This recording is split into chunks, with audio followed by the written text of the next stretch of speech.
Assalamualaikum. I'm Dr. Tahira and you're watching program Health is Wealth. Pain is God's way of telling us that there is something wrong with our body. We need to listen to it, pay heed to it, and not just get rid of the symptoms but also of the root cause. That is why today we will be discussing pain in detail and its ideal management. Because you don't need to surrender to pain. You don't need to always tolerate pain. Rather, you need to get rid of it so that you have a better shot at life.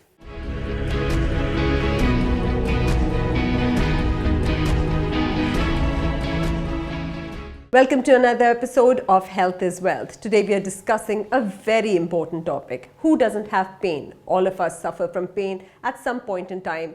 Either it is ourselves or it is someone we love. And when someone is in pain, it is so difficult to actually cater to the symptoms first. People keep running from one doctor to the other, and not just doctors, they keep running to whoever shows them even a little bit of light or hope that their pain can actually come to an end. So here we are today discussing in detail with a pain specialist, the doctor himself, Dr. Bilal Liaqat Chaudhry. Thank you so much for joining us, Dr. Bilal. It was a pleasure talking to you even before the show, and I'm sure the show is going to be amazing. And you're going to be telling all those listeners and our viewers out there, how are you fighting this pain? Because everybody has pain, and you have a very good background in anesthesia as well. So you've specialized in anesthesia, so you know what pain is, where pain arises from, how you need to deal with it. So let's talk about you first, and then what is this new modality in terms of dealing with pain? Right. Well, it's a great honor and privilege to be here on the show and talk about this new technology of interventional pain medicine. Well, firstly, this is an innovative field. Like, we have been progressing as human beings, that everything is coming with newer and newer methods of treatment.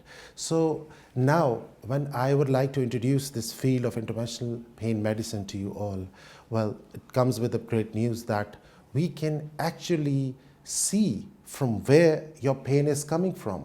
This is what we have been trained in.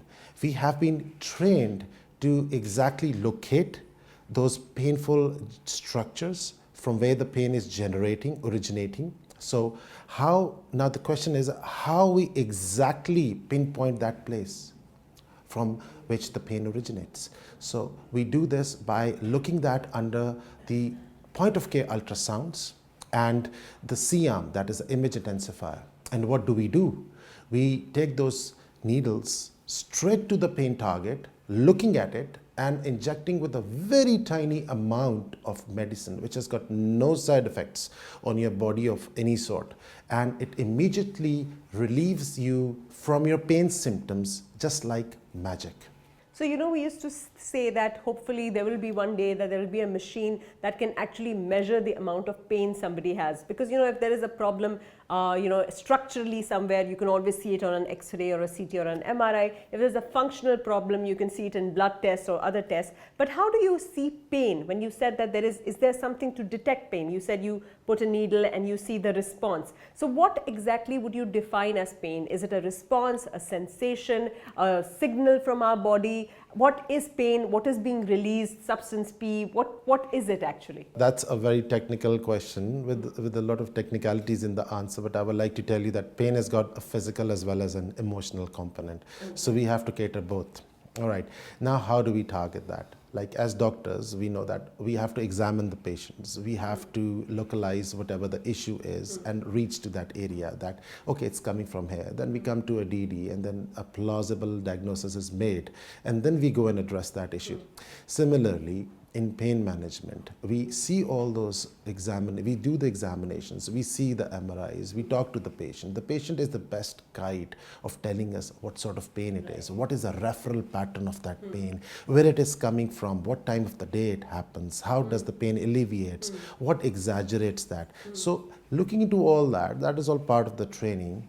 Now, when we exactly decide that which procedure would be the best for the patient, it's just like, you see, there's a ready-made suit in the market that's not going to fit me or fit you, but what customized, tailor-made. So it's a customized, tailor-made procedures, right? We address, every patient has got a different pain. Right. So we go there, we follow all those structures, firstly under the ultrasound, right? We see which ligament is seen a bit torn, which cartilage has got some of the fibrillar structure changes in it. Then we see which nerve, a peripheral nerve, it could be anything, anywhere. How is it entrapped? Is it swollen? Is the structure around it fine? Right. Then we perform a tiny little procedure with the consent of the patient. We go and inject that exact area, and the patient immediately tells us, that was it, it's gone.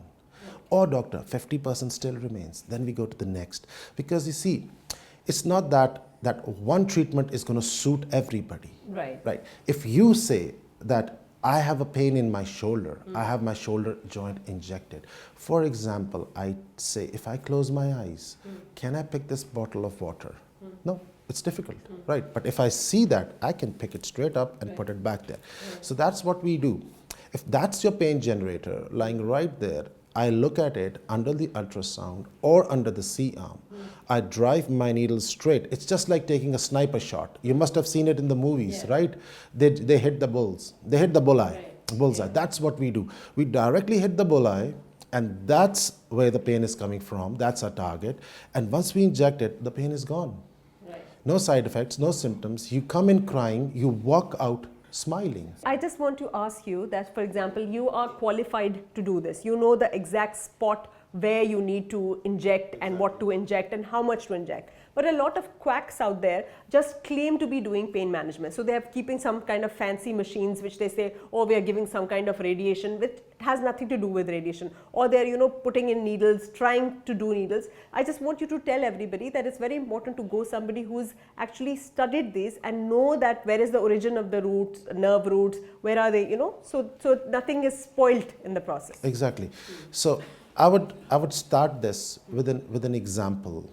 That if you take a drop of ink and you put it in a glass, it's going to disperse everywhere. The whole glass will appear blue, right? But if I ask you to take that drop of ink and drop it right at the bottom of that glass, it's not possible. So that's the difference between me, the pain specialist, and them.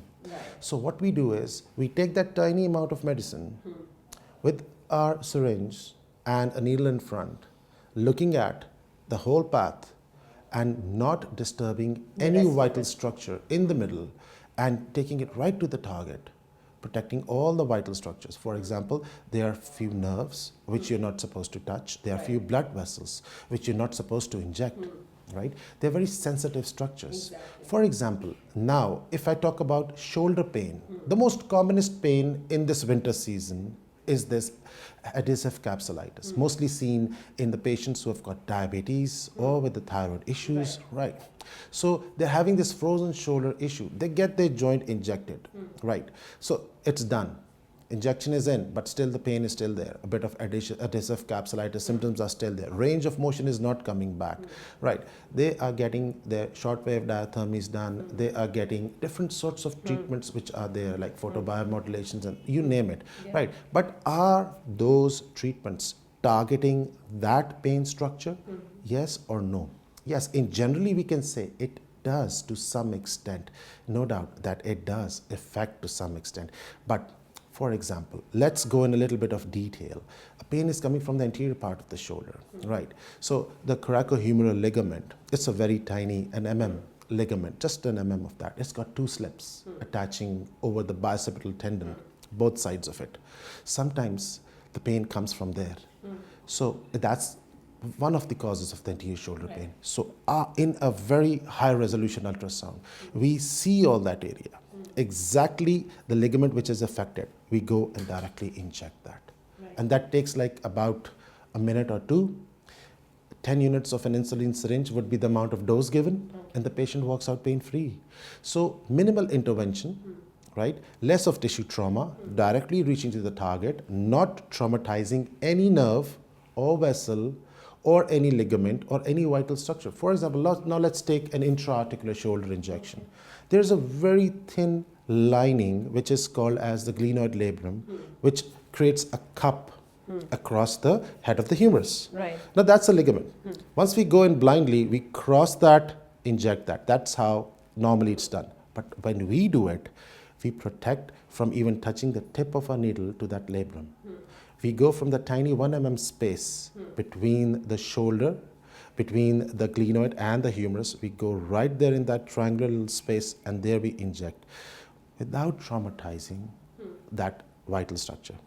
Similarly, when it comes to the pain which is coming from the sciatica, that is what you say that it's a sciatica.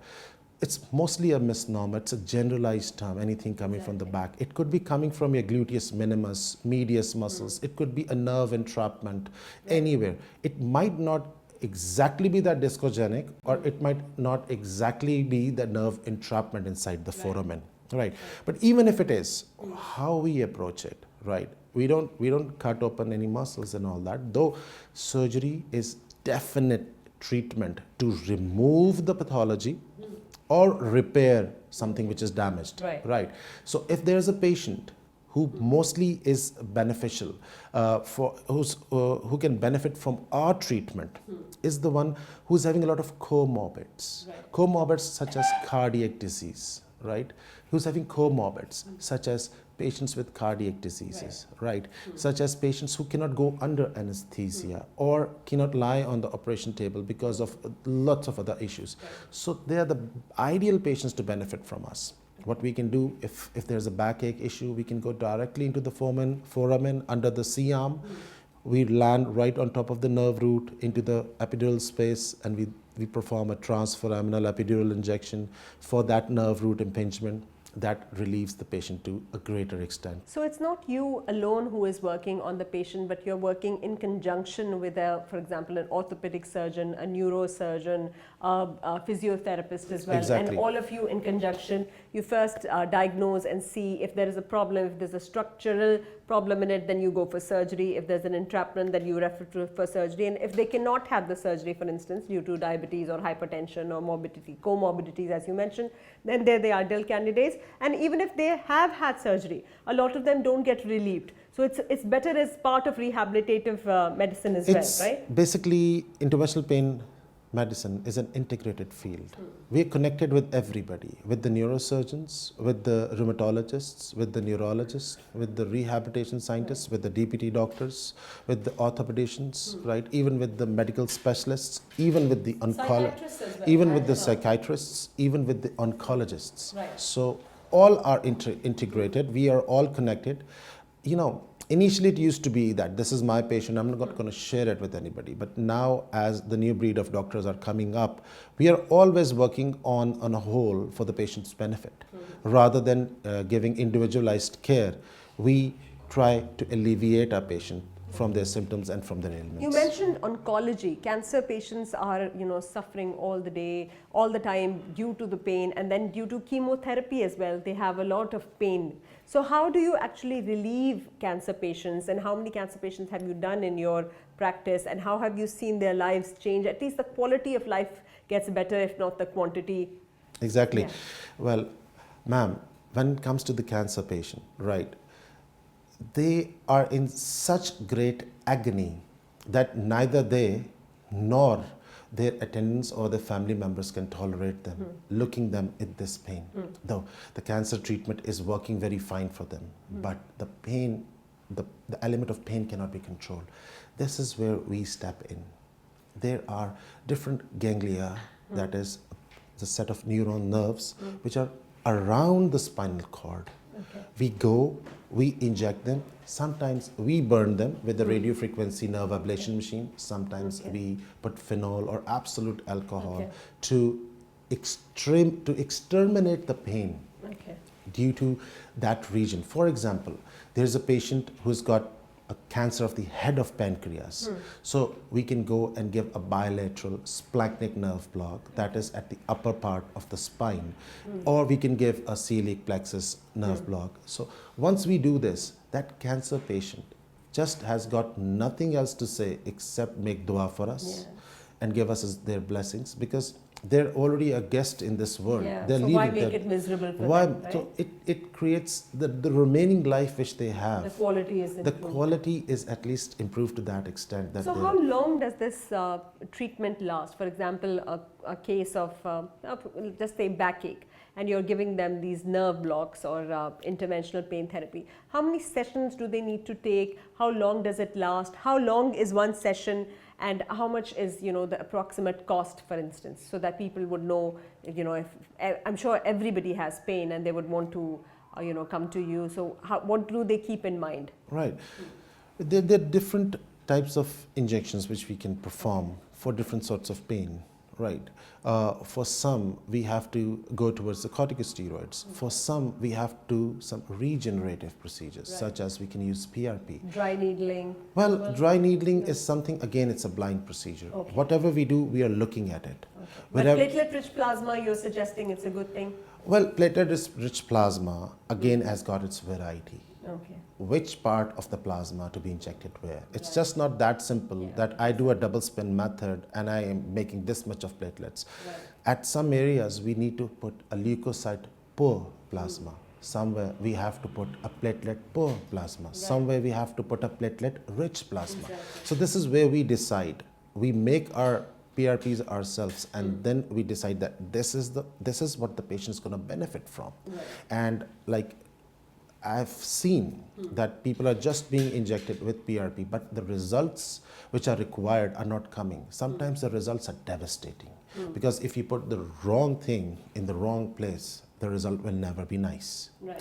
So we have to be very careful when it comes to the nerves, when it comes to the neuropathic pain, when it comes to the degenerated muscles, when it comes to the torn ligaments, that what modality of treatment we are choosing for the patient. And the most important thing is the patient's counseling and educating your patient that what will help him.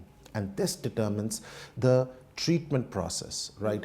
The healing depends on the body's own healing response. Okay. The quicker the response comes, the better the patient heals. And the most important thing is the discipline, the spine discipline, right?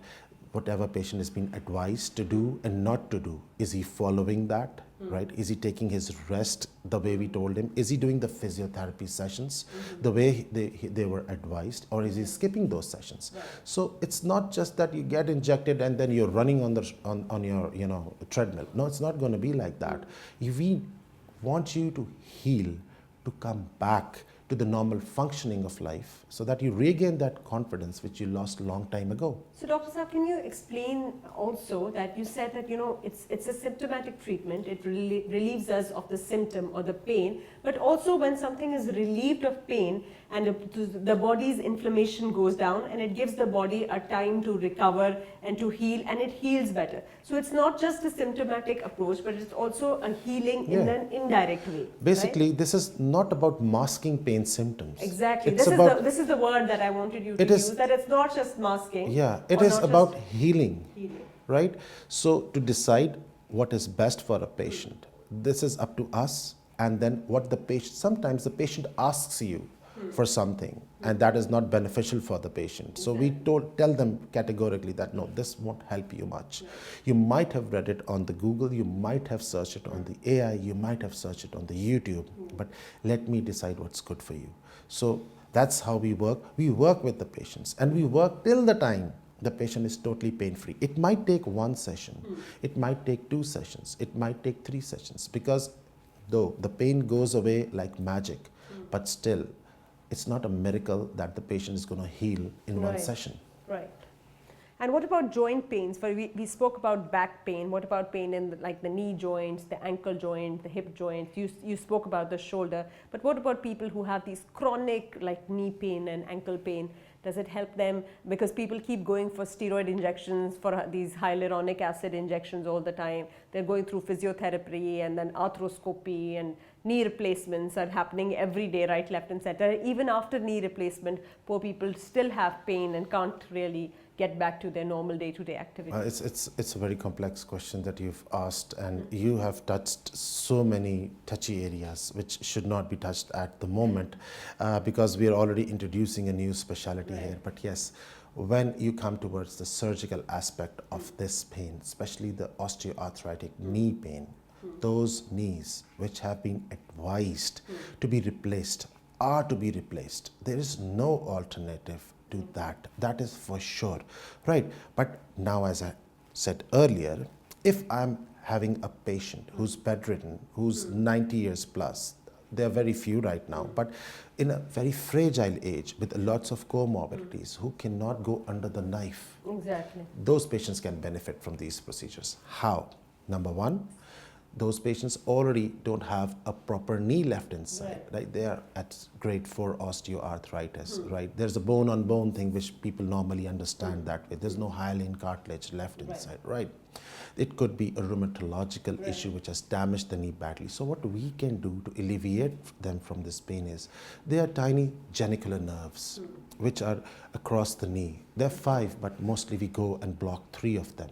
We could either give them a radiofrequency nerve ablation. We could either do a phenol for them so that they get ablated over the passage of time and the pain does not come and conduct. But that doesn't mean that we have abolished the requirement of surgery here. At least the patient can wake up during the night, go take a glass of water, go to the washroom and do his regular activities So are of there life. any side effects of, injecting this medication, or it is a local anesthetic that you inject in there, or are there any adverse effects that they might face? And when you say if we keep having nerve blocks repeatedly, or we have this radioactive ablation, is it a reversible process, or is it destroying something permanently, or is it okay to get it done? Are there any side effects or any downsides to this? Well, the thing is, nobody lives forever. Right. But the thing is that the quality of life, as long as you live, should be there. Right. Pain is one factor that destroys that. Pain is that factor that takes away the sanity of the brain. Exactly, it does. Right? Yeah. And it destroys, pushes you to depression. destroys relations. Right. So if we are able to alleviate that pain from that patient, everything has got side effects. Even the side effect of an apple exists. It keeps the doctor away. Right? You're right about that. So But what are the side effects? What would you say so that people know that the benefit outweighs the risk? Right, exactly. So the amount of medication that we inject is so meager that it hardly disperses away from the site where it needs to be injected. And the absorption of that medication into the body or into the bloodstream is completely avoided because we are looking at where a needle is landing. We see the end point very clearly. We don't go with the blind injections. We just don't push an injection inside the knee, inside the shoulder, inside the spine without looking at it.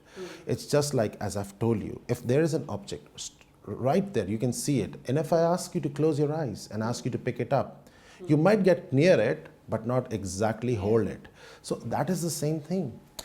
These procedures are extremely safe. The amount of medications that we use are only and only designated to affect the target area, that pain generator.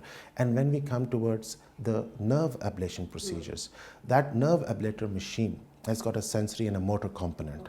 So it eliminates the wrong nerve cannot be selected. Okay. Only the right nerve, which is conducting that pain, gets the ablation. Not all nerves are supposed to be ablated. Some get a pulsed RF, right? That's a small intensity of current with a lower amplitude, and that just makes the nerve sleep so that it stops conducting that sympathetic component, which keeps on aggravating the symptoms, right? What about neuropathic pain? For example, a lot of diabetic patients have very severe neuropathic pain in their legs, and first it starts as numbness and tingling and burning sensation, and then it starts actually hurting them. So how do you go about that? Well, what we do is we address the sympathetic chains in this matter, right? From whichever level the pain is coming, we go and address them. Again, now these procedures, we conduct them under Siam, right? We land at the target area, we put a small amount of dye over there, confirm the site, and then we inject. Sometimes we have to go again for an RFNA procedure. Sometimes we have to use phenol. Depends upon how that needs to be addressed. Okay. Now, you must have seen patients, mostly the diabetic patients, they're having a carpal tunnel syndrome. The median nerve is compressed here. Yeah, entrapment. And they're having ulnar nerve compressions. That is a cubital tunnel syndrome right behind the elbow. So we go find the nerve under the ultrasound, see where it is entrapped, then we go and inject that. Sometimes there is this Lacerta syndrome, right? The nerve is entrapped somewhere up there, so we can go and hydro release that as well. So these basically are hydro release, very gentle procedures. We see it, we inject it, and we relieve it immediately. And what we can do is we can also apply the regenerative techniques for that. We can also apply some PRP for that, so that the neuropathy which has occurred can be reversed to some extent. Nobody can claim that it can be done, but this is at least an effort. But again, it is all dependent upon how the patient has presented to you and what are the patient's expectations.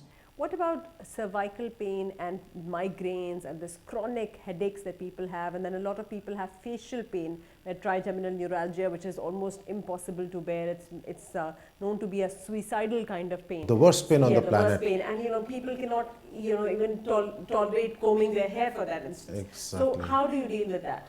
Well, it's it appears to be very complicated, but though for us, alhamdulillah, it's not that bad. That's a welcome respite for everybody suffering from it. Yes. So what we do is we go again under the C-arm and we put it in such a position that we can see a foramen ovale. We go through that.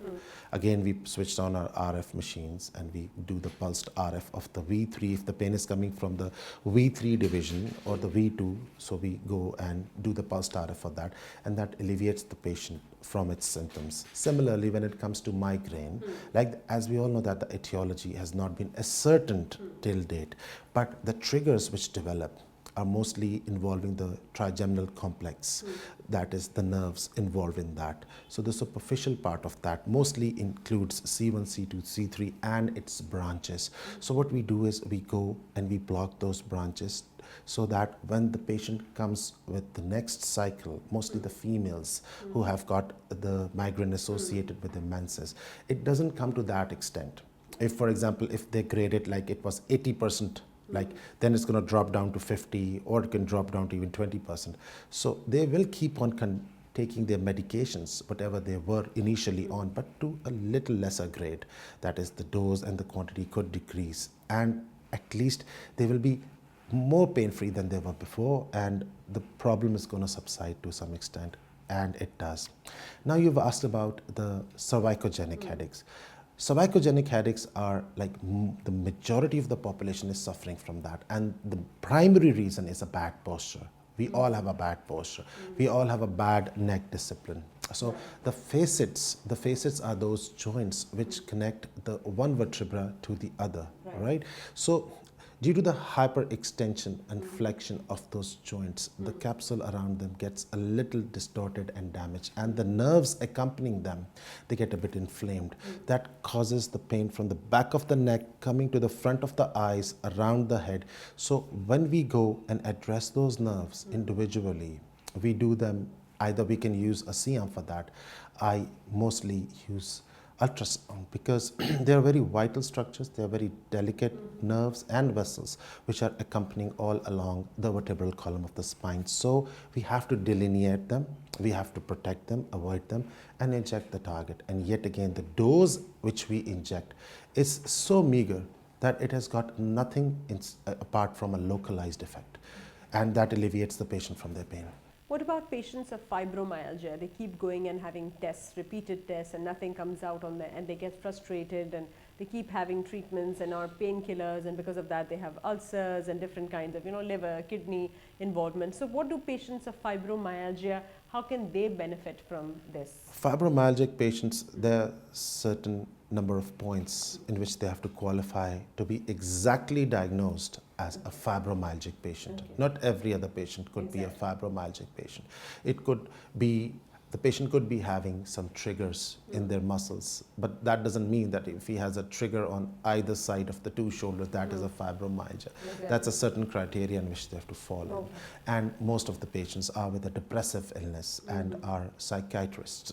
The fraternity of psychiatry is the ideal physician to treat such patients. And yes, they refer these patients to us who've got those syndromes developed. For example, that patient had triggers all along his upper trapezius and his upper back. So there are procedures for that we can relieve them. But because of that psychological component of pain, that fibromyalgia sometimes is very resilient to treat. But yes, we can treat the pain component of that. We can give the rectus spinae plane blocks for that, the individual trigger points for that. But still, the patient has to be in contact with their primary physician, right? So a lot of patients have shingles or suffer from herpes zoster, after which they start having this excruciating pain and episodes. So I think a nerve block would help them as well, would it? Yes, it does. It definitely does. But I tell you, this is also again one of the most difficult pains to manage. Yes, because these shingles, they're lying in the nerve, in the ganglions of those nerves. So we cannot just eliminate it from there. But yes, individualized, we can treat the individual nerve from their root value till the dermatome level. So that cause a lot of relief in symptoms of those pain symptoms of those patients. Okay, a lot of people out there nowadays are marketing many new technologies which they claim to have revolutionized the pain management lately, and they're saying these are lasers, like, you know, I don't know, some kind of flex lasers or what's some cold laser, then there's some kind of magnetic therapy, then some people are putting you in an oxygen thing and saying it is ozone therapy. Can you tell people how relevant these are? Are these just placebos? Are they just playing with your mind, or do they have a role in it? I believe as long as the patient is getting benefit from whatever modality that is, even if it is the dua of their own mother or their grandmother, if they're happy with it, well, we cannot change how we think. We cannot change the people's perception. But all we can do is, when it comes to science, then yes, we as doctors are trained to treat that root cause. We can target that exact pathology from where the pain is arriving. So we can directly go and alleviate that. But yes, when it comes to a broader aspect of that, definitely those radiations definitely must be having some component of anti-inflammatory effect in them that might be reducing the inflammatory process, whatever is the etiology. But to what extent? It should be put forward with evidence, because this pain management science of intervention pain specialist as an intervention pain specialist, we've been trained on evidence-based techniques, right? And it has been worked upon, and studies are there, which I usually share with my patients, that so and so patients, so many patients have been treated on this lines, on these procedures, and these are their results, and they have benefited. So it's not just a tale or a story which I'm telling over here. Whatever is evidence-based, we do that. We don't do anything out of the textbook. Exactly.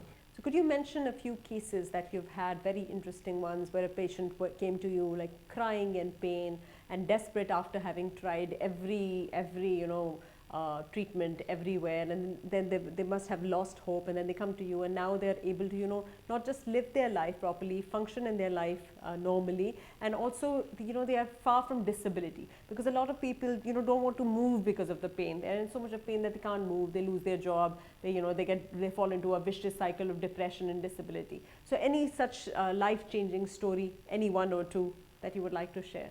Well, the most important thing is 50% of the pain management is done by us. The rest 50% is the patient themselves. Will to get better. The will to get better. If the patient is bent upon that nothing on the planet can help them, then no one can help them. But once you have the will to be helped, then we definitely can. But not alone. We have got a whole team, different disciplines to which we send you, and which involves the whole of your pain process, and to help that being alleviated. All right. One of the patients, I had a patient recently, she was suffering from ovarian cancer, and she had mets all across the spine, right? So I was called in to see that patient, and I was a bit confused as well myself, that how am I going to manage her, because there's so much of metastasis, and she's at the terminal stage, and she's got this backache which was quite severe. But To my luck, I went there and examined. The pain was simply coming from an SI joint because she was bedridden for a very long time. Right, and she had a few ligamentous pain. So I went and I treated that, and the patient was very fine. Another patient I had was a patient with head of pancreas cancer. So we performed a bilateral splanchnic plexus block.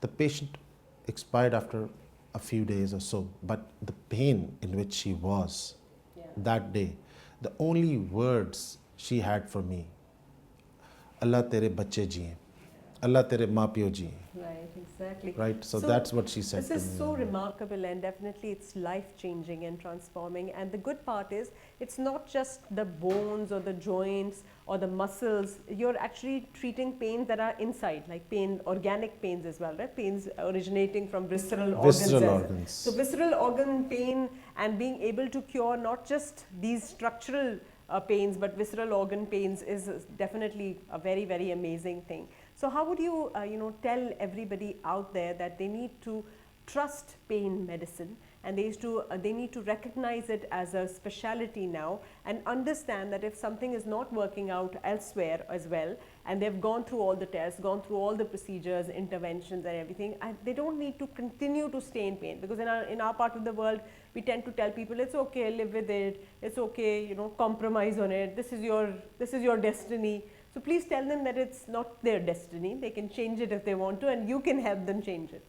Well, as an interventional pain specialist, we are trained to do this job. And this is our prime job, that there is hope. This is the good news which we bring, that there is hope. It's not that any field of medicine which is dealing with pain is inferior to the other. But like as I say, once you get a new upgraded model of a phone, you're going to go for that. Exactly. You won't stick with the old one, right?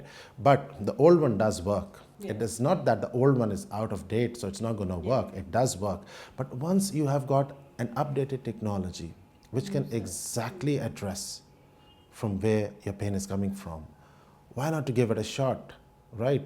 What's to lose? You're already in agony. So we are here to treat you. We are here to help you out. And we are here to find those pain generators in your body. Right. So when you talk about pain generators in our body, you said it could be an irritated or inflamed nerve and everything, and you localize it and understand it and block it for that time being, so that it doesn't. How does pain affect inflammation generally in the body as well? Because does pain in any one area mean that the pain is causing inflammation only in that area, or overall also your CRP raises and your body is inflamed and it goes into this stress state where cortisol is released and the whole mechanism is spoiled? You have answered 50% of my question already. The best part, but the only thing remaining is the brain gets affected in the worst possible manner. The thinking process gets hindered. The functionality of life gets distorted, and your confidence is shattered. Once a girl or a guy or a man who was running the show, who was the sole breadwinner, is on the bed because of a small little trigger or a small little nerve entrapment somewhere in the deep gluteal muscles, thinking that he's gone forever. If he's going to move, his spine is going to collapse, and then he has to land on a table, and now he cannot either afford it, or he has got the comorbids for which he's not supposed to do it, or he's afraid of surgical procedures. Though they are definitely the hallmark to get it done, to get the surgery done. They can come to us. We can help them out, right? It's not that costly, right? And it is affordable, right? So giving you back your lost confidence, giving you back the normal functionality which you earlier had, right?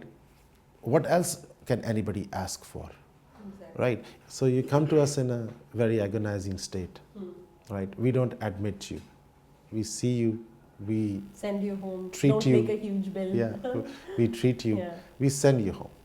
But we do request you to get yourself rehabilitated, to take the services of our physiotherapists, or if you need some kind of rehabilitation specialist services, we send you there to get rehabilitated. Or if you are a candidate for surgery, we urge you to get it done. Because not everything can be managed with the tip of the needle, though we treat with the tip of the needle, right? But some pathologies have to be removed, right? Some structures have to be repaired, right? So you have to get that done. And how important is it to listen to your body? Because pain is an indication of something that's wrong with you, and people tend to just, suppress it. And suppressed pain can actually come out in worse forms. So could you also tell them how important it is to identify and listen and, cater to your body's needs and address it? Well, the first alarm system or the defense mechanism of the body is your pain, which makes you leave your warm, cozy beds and reach a hospital, right? What we need to do is, as doctors, we need to search out their red flags. Are there any red flags associated with that? Is there any red flag associated with the back pain? Just can't go and simply put a machine on top of that or put an injection out of that, no matter how good you are at that. But we need to see that as well. So if you have pain anywhere, that is a humble request that your body is telling you, get it addressed. Get to the right doctors. We will help you get to the right doctors, right? We will channelize you to them, whoever is required. Or those doctors can, if they see that this pain is not being covered with the medication or the procedures, whatever they've done, they can always send it to us. It might be something which has been hidden somewhere, which we can search out. Searching out pain, I would say, is just like finding a needle in a haystack. Right. And that's my job. With the needle. So you're finding the needle with the needle. With the needle, with the imaging, Right. with the point of care ultrasounds, and with our clinical skills and acumen. Thank you so much, Dr. Bilal, for giving us so much of time Thank and in-depth analysis, and he explained it so well. And now all of you out there who have any sort of pain know where they need to go to. They just need to come to Dr. Bilal, and he will actually help you get rid of the pain that has been bothering you for so long, and not just get rid of the pain, but actually get to the root of the pain and alleviate not just the pain but also whatever is causing it, so that you're getting complete treatment as well as you're symptomatically feeling so much better, so you can have a better shot at life. Thank you so much once again for joining us. It was a pleasure having you, and may you keep making more and more people pain-free. Thank you so much for watching. We'll meet you next week, inshallah. Allah Hafiz.